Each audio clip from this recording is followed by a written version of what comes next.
Hello, I'm Jen Vale and I'm a board member of Women in Politics. We've launched the 2020 #AskHer campaign as part of an effort to encourage women to consider running for office in an upcoming election at any level of government.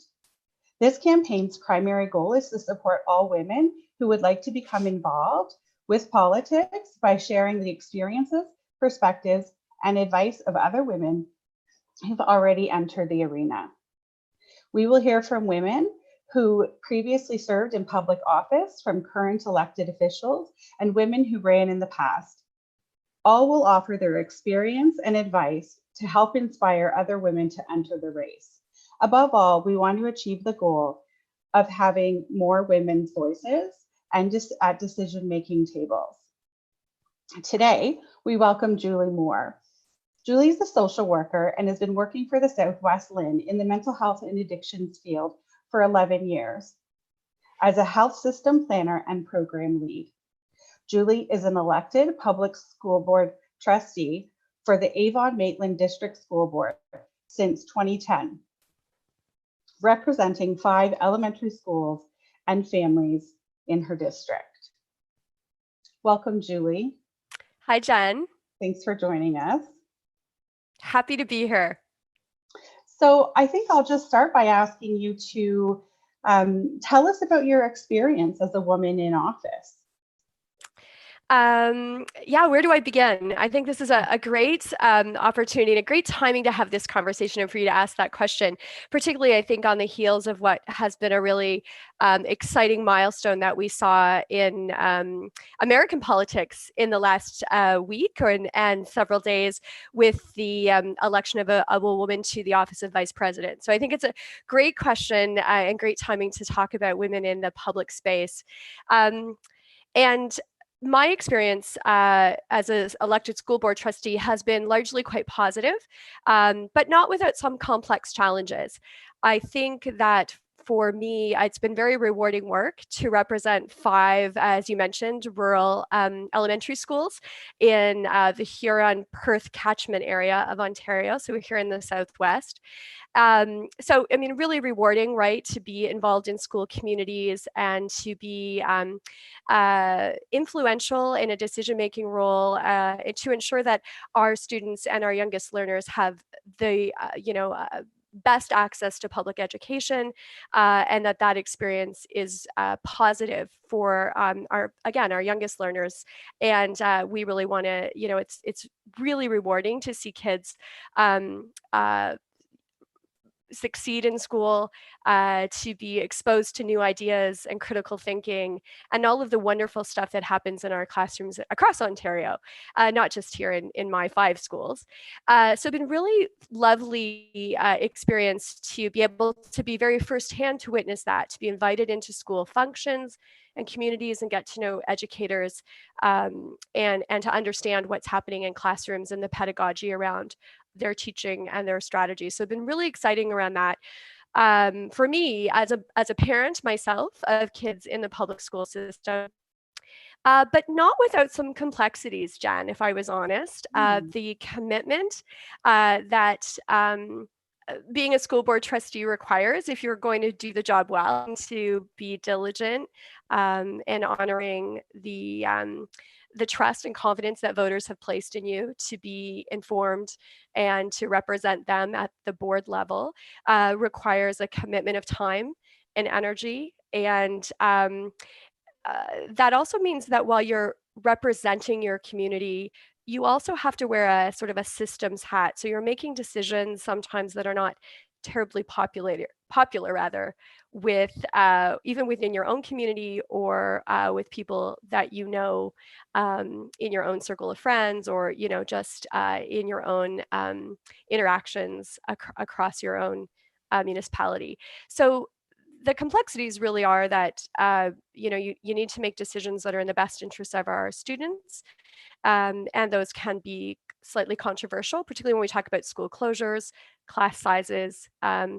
Right now, education in a pandemic has been a complex experience for our schools across Ontario, and so you are really kind of balancing the needs of your community and your electorate at the same time as the needs of the organization.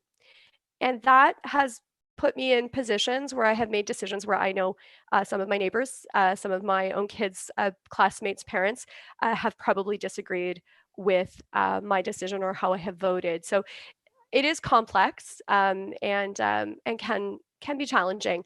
And as I said earlier, requires a significant commitment in terms of time and energy. You need to be well prepared to go into board discussions. You need to understand the impacts of your vote.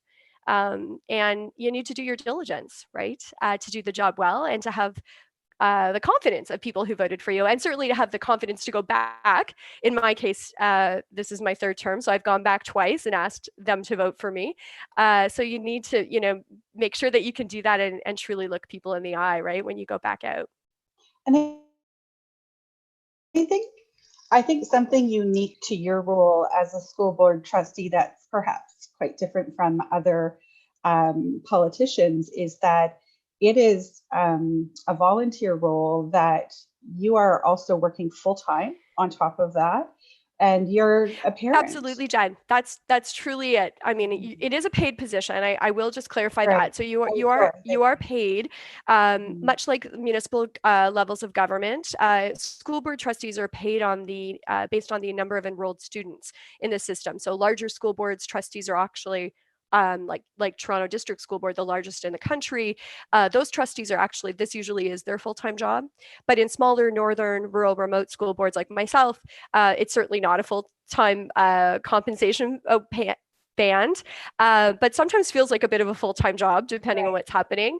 And then you're right, I'm a school mom, right? And then I also do have my own career outside of education, as you mentioned, in healthcare. So juggling that, it's not unusual for me to work all day and then enter into a school board meeting at 4:30 at night, or sorry, 4:30 in the afternoon directly from work, and then be in that meeting till 10:30 and not arriving home till 11:30 at night every other week, in addition to committee commitments, school council meetings that you want to attend, graduations, school fairs, all the things that trustees need to attend and like to have an appearance and represent the board.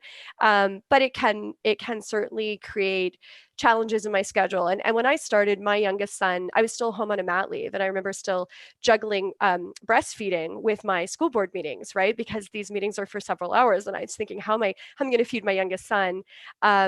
And I would say that those are challenges probably some of my male colleagues around the table don't face.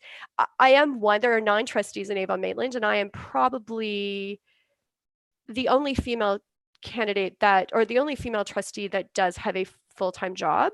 Um, and is still actively parenting. I think typically school boards, much like you see in other levels of government, the individuals that are elected are often folks that are self-employed, retired in the case of school boards, and have better flexibility. It is, it's hard to attract candidates to a position when they have other commitments in their personal and professional lives, and yet I think our voices are so vital. I think my being a mom of students, when we talk about some of the decisions at the board table, they matter to me, right? I have, when I have children in the system, so I have kind of skin in the game, right? And I am really invested in ensuring that my kids, along with all of the other students in the area, in the district, have the same access to quality education. And so I care, at a very personal level.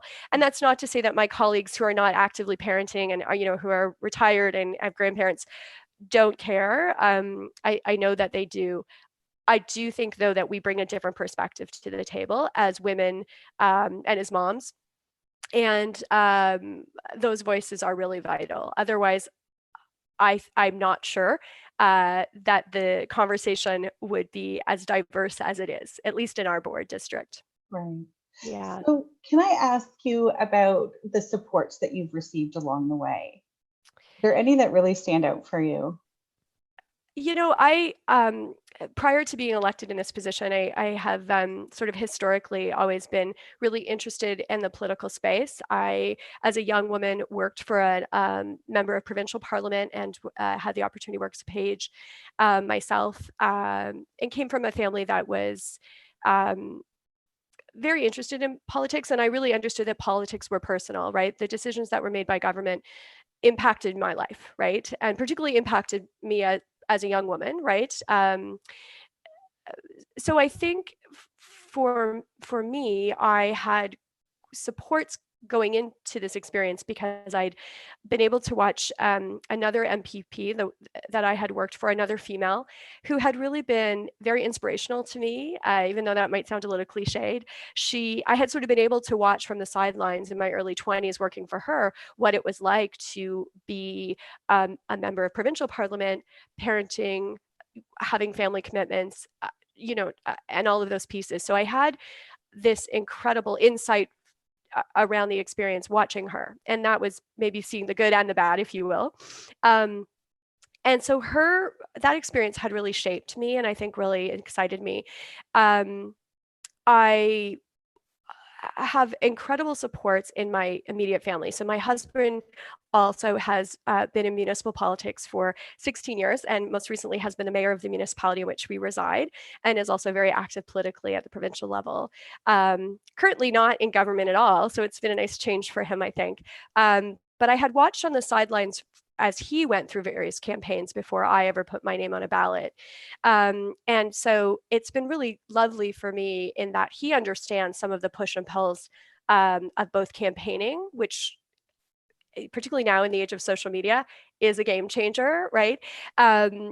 So I was very much able to lean on him for support and leverage his experience and we share that in common, right? He too is elected. He too understands what it is to make difficult decisions and then have to live in that community, right? Where people may not really like you in that moment. So without a doubt, Bob's support has been invaluable to me and really helpful. But I also have like a legion of women around me that have really inspired and encouraged and obviously voted for me, which has made a huge difference because I have been acclaimed only once out of 3 terms. I have campaigned twice. I don't enjoy the experience, if I was completely honest. It's a nail biting popularity contest feeling. But I have had a legion of other women in my community who have really supported me, promoted me, talked about me, knocked on doors for me, handed out flyers, photocopied, all the things, right? So that support, Jen, has been unwavering. I would say I really have felt that. Without it, I'm not sure I would have been as confident, right? Any of those elections to put my name back on a ballot. So it's been really, I would say, my immediate family, my lived experience as a younger woman, having sort of got into this with eyes wide open. The only difference for me is that when I previously was, working for an MPP, that was prior to social media. And as I just said, social media has really changed the space and the ability, as I experienced in the last election, for people to say really anything about you. And in my case, I live in a very rural community and I do not use my husband's name. So I didn't change my name when I got married. And in the last election, that became a talking point where I live in rural conservative Ontario. That was on social media. There was a lot of discussion about that and lots of assumptions made about then who am I and what does that say about my family, about who I am as a person, and some very negative associations made with that decision. That was a new experience for me, Jen. I had not had that experience before, but that is the space of social media, right? It's very easy to say things on a keyboard. So I would say, again, going into that eyes wide open, I think, and being well prepared and understanding that it's sort of not all sunshine and rainbows, and just being very realistic about what that public space can look like, I think is vital and has served me well.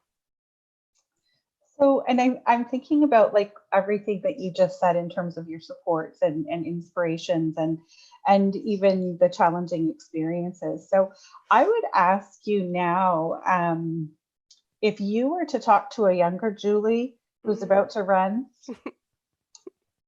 other young women who are, thinking about running, what would you say? Yeah, that's a great question. I would say go for it. I would say do it. I would say be bold. Be prepared, right?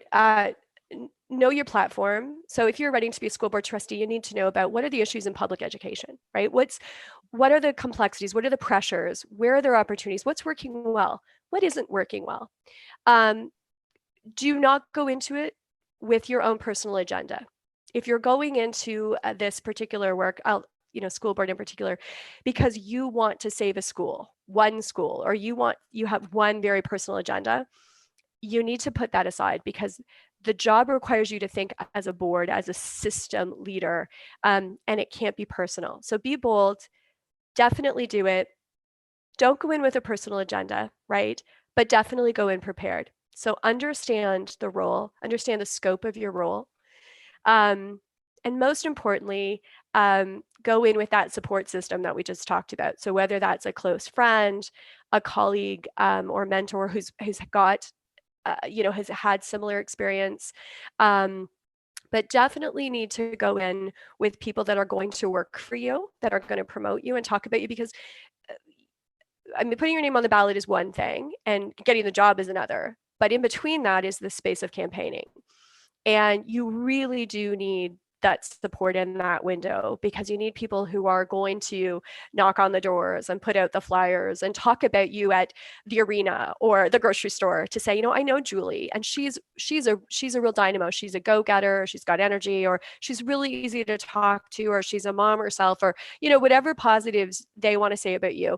I think without that sort of small army, and it doesn't have to be 100 people, it has to be like 2 people, right, who are prepared to really work hard and support you, and then be there when you do get the job, so that you can go to them and say, oh my gosh, this vote is coming up. I'm really anxious about it. Or can I run this past you? Again, assuming that some of that can be shared publicly. Some things are obviously confidential. But that's really important too. And sometimes that really doesn't mean that they agree with you, certainly, but it might be that they say at the end of the day, like, we know you're trying to do the right thing. So I would say to my younger self, do it, be bold. It is bold to put your name in the public space. People are going to talk about you. Some people are not going to vote for you. And those numbers can be really painful when you see them add up, right? Especially if you're not successful in your first run at it. And that's the experience of many of us, right? I've been fortunate in that I've never lost, but you go into it knowing full well that might be the outcome, and you need to be strong around that. But definitely do it. I think all our organizations, whether it's municipal government or provincial government or public education at the school board level, are so much better off when we have diverse voices around the table. Yeah, so just, put yourself out there. It is really boldness, right? Because you don't know the outcome, right? So you just have to go for it, would be my suggestion. And regardless of the outcome, you're going to be just fine. Like, you really are, right? Mm-hmm. Like, at the end of the day, winning or losing, you're still going to be okay, right? It's hard. I'm sure the losing part is not easy, right? But you are still going to be okay. And I think that's the learning in any political role, right? Is that pushing outside your comfort zone, and sometimes being not successful is okay. There's good learning there too. Julie, thank you so much for joining us today. This has been really helpful, talking about the complexities of the role and the inspirations and support, and that was just really fantastic advice and taking it in. Well, thanks for asking me, Jen. This was a great opportunity. I will tell you, I don't know that on the food chain of elected officials, I'm pretty sure school board's kind of the bottom of the barrel. The more exciting ones are, provincial, MPPs and the MPs and those folks. So it was really lovely that you asked. I really think the school board is a great place for women or any candidate to learn. It's a great launching pad. And actually, in fact, you'll see many provincial politicians and federal politicians started at school board level. I think about Kathleen Wynne, for example, a recent Liberal, member of provincial parliament, started at the school board level. And that's actually been a pathway for many federal and provincial politicians in the country. School board's a great place for you to cut your teeth, to learn Robert's Rules of Order, to understand what closed session looks like, to understand a budget. We have millions of dollars in our budgets, right? Education is a incredibly huge sector. It's a great place to learn about budgeting around uh, using public resources efficiently and responsibly, understanding how to run a meeting, how to vote, all of those great things that I think are incredible skills if you are interested in moving into other spaces. So I would encourage I would encourage anyone to think about their local school board as a great place to kind of build that foundation. And if you are truly interested and value public education in this country, it is an incredible place to make a difference. And I really honestly think, when you look at, it's all very cliched, but when you look at, our youngest learners in the system, most of them, our kids spend most of their time in school, right? So we want to make sure that those places are exciting, dynamic, engaging places for kids to be and are very inclusive. So I feel like that's really such an important investment and contribution to your community, right? Amazing.